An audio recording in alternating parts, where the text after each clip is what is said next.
이렇게 머리가. 어우. 겨울만 되면 뇌혈관 사고가 늘어납니다. 이유는 단순합니다. 추위 자체가 혈관에 부담이 되는 계절이기 때문입니다. 그동안 알아왔던 뻔한 건강 상식이 아니라 혈관을 직접 보시고 뇌혈관의 건강에 대응을 해야 되는지에 대해서 말씀을 드리도록 하겠습니다.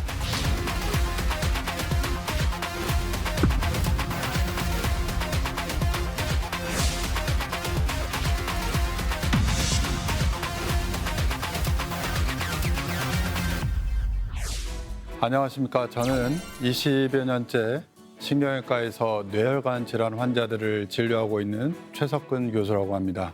혈관의 건강은 어떤 것이냐 할 때 그동안에 고혈압, 당뇨 아니면은 고지혈증을 예방해야 된다. 왜 예방해야 되느냐 하는 부분에 대해서 너무 많은 정보들이 있어 왔습니다. 이런 고지혈증이 있으면 동맥경화가 생긴다는 것은 누구나 알고 있습니다. 그 외에 한 분야가 혈관의 면역력입니다.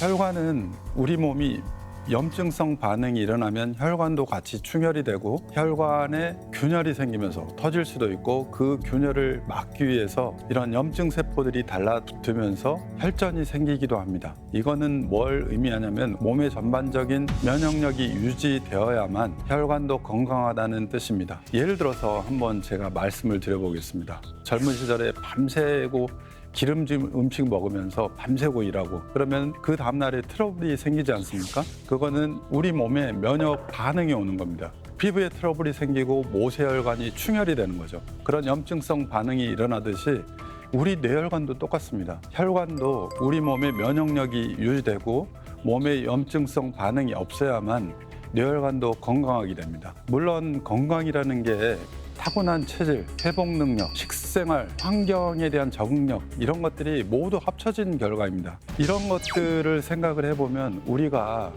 어떻게 해야 면역력을 좋게 할 수 있냐 하는 게 따지고 보면 뇌혈관의 건강을 우리가 어떻게 지켜야 될지 하는 것을 알려주는 해답이 될 것 같습니다.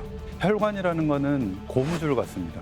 고무줄 같아서 우리 몸의 외부의 환경, 저희 말해서 온도 변화라든가 아니면은 어떤 체력적인 한계 이런 모든 것에 적응해서 혈관이 수축하고 이완하면서 적응을 하게 되었습니다. 그렇지만 건강하지 못한 혈관을 가지고 있으면 어떻게 될까요? 추울 때, 뜨거울 때, 이럴 때 혈관이 수축과 이완을 하면서 적응을 해야 되는데 그런 능력이 떨어집니다. 그러면 당연히 문제가 생기겠죠. 추운 겨울에 사우나, 예를 들어서 사우나에서 냉탕과 열탕을 오갈 때 혈관이 건강한 사람에게는 보약이겠죠. 왜냐하면 혈관 자체를 뜨겁게 차갑게 하면서 이렇게 운동을 시키는 거죠, 혈관을. 근데 동맥경화가 있는 분한테 똑같은 상황을 하라고 할 때 어떻게 됩니까? 견디지 못하고 문제를 야기하게 됩니다. 우리 그런 거 들어보신 적이 있을 겁니다. 어떤 분이 운동을 하고 사우나에 들어가서 담그고 있었는데 그냥 있는 채로 돌아가셨다. 이거는 뭐냐면은 어떤 운동을 하고 사우나에 들어갔는데 내가 동맥경화가 있기 때문에 그 이완된 혈관 자체가 주변 적응을 못합니다. 그렇기 때문에 혈압이 떨어지게 되는 걸 모르고 돌아가시게 되는 경우죠. 그래서 제가 꼭 말씀드리는 거는 아주 젊은 분에게는 냉탕, 열탕을 오가는 게 좋을 수도 있지만 어떤 분에게는 해가 된다 하기 때문에 좀 조심스럽게 접근을 해야 되는 거라고 생각을 합니다. 우리가 보통 이완기 혈압이라는 게 있습니다. 이완기 혈압이 올라가는 것은 우리 혈관의 신축성이 떨어질 때 오는 현상입니다. 우리가 혈관의 구경만 가지고 혈관의 두께만 혈류가 흐르는 공간만 가지고 이야기하면은 젊은 사람이나 나이 드신 분이나 똑같을 때가 많습니다. 그러나 실제 이 혈관이 신축성 있는 고무 같은 재질의 혈관이냐 아니면 플라스틱 같은 재질의 혈관이냐 이런 거에 따라서 많은 상황이 달라집니다. 혈관이 정상으로 보여도 이렇게 딱딱한 혈관은 신축성이 떨어지기 때문에 문제가 되죠. 자, 이런 것을 동맥경화성 혈관이라고 합니다. 사진에서 보시는 바와 같이 정상적인 혈관은 그 안에 혈류가 보이는데 약간 불투명하죠. 왜냐하면은 혈관벽에 이런 일라스틱 파이버라는 그러니까 고무줄 같은 근육층이 존재하기 때문에 건강한 혈관은 혈류 흐름이 반투명하게 보입니다. 그래서 혈관을 봤을 때 핑크 색깔이죠. 아주 건강한 혈관은 이런 핑크 색깔입니다. 근데 두 번째 사진을 보시면은 자줏빛으로 붉은 혈관이 보이실 겁니다. 이 혈관은 왜 이런 색깔을 띠냐 하면은 혈관벽에 있는 그 근육층들이 건강하지 못하죠. 없어지고 아주 얇은 혈관이 되기 때문에 이 혈관 안에 흐르는 적혈구가 이렇게 투영돼서 보이는 겁니다.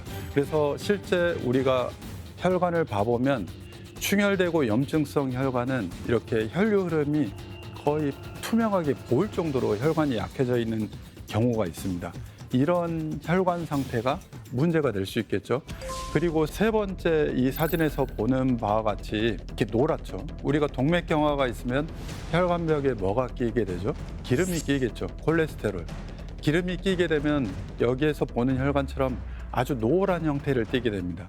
이거는 염증성 혈관과는 아주 반대되는 상황이죠.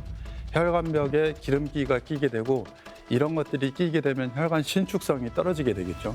사진에서 보는 이런 노란 혈관이 실제로 우리가 CT나 MRA를 찍었을 때 정상적인 혈관 같아 보여도 실제 보면은 이런 동맥경화가 있는 혈관이고 외부 환경에 매우 취약한 혈관입니다. 자, 지금은 우리나라가 선진국이 됐기 때문에 어디 못 먹어서 병이 생기는 게 아닙니다. 더 잘 먹어서 불필요한 게 몸에 축적되다 보니까 동맥경화도 생기는 겁니다. 그 외에 우리 몸에서 동물성 단백질, 소위 말해서 동물성 단백질은 식물성 단백질보다 우리 몸에 들어갔을 때 이런 여러 가지 면역 반응들을 더 유발을 합니다. 그래서 그 염증성 반응이 늘어나게 돼서 결국은 혈관에 안 좋은 영향을 주겠죠. 그래서 저는 가급적 야채와 식물성 단백질 위주의 식사를 하셨으면 좋겠고, 제가 또 이렇게 말씀드린다고 하면은 이거 고기 먹지 말라는 소리야, 이런 게 아니라 기본적으로 이런 야채와 식물성 단백질 위주의 식단이 혈관의 염증 소견을 막고 그다음에 동맥경화도 더불어 챙기는 건강할 수 있는 방법이 아닌가 생각을 합니다. 만약에 이런 것들, 안 좋은 것들이 들어와도 운동을 많이 하면 안 좋은 것들이 다 소모가 되고 좋게 바뀌겠죠. 운동을 해야만 좋은 걸 먹어도 우리 몸이 사용을 하게 됩니다. 운동을 안 하면 다 빠져나가 버리게 되겠죠. 그 외에 충분히 수면을 취하시고 스트레스 받지 말고 이렇게 생활하시는 게 혈관 건강에 도움이 되지 않을까 생각합니다.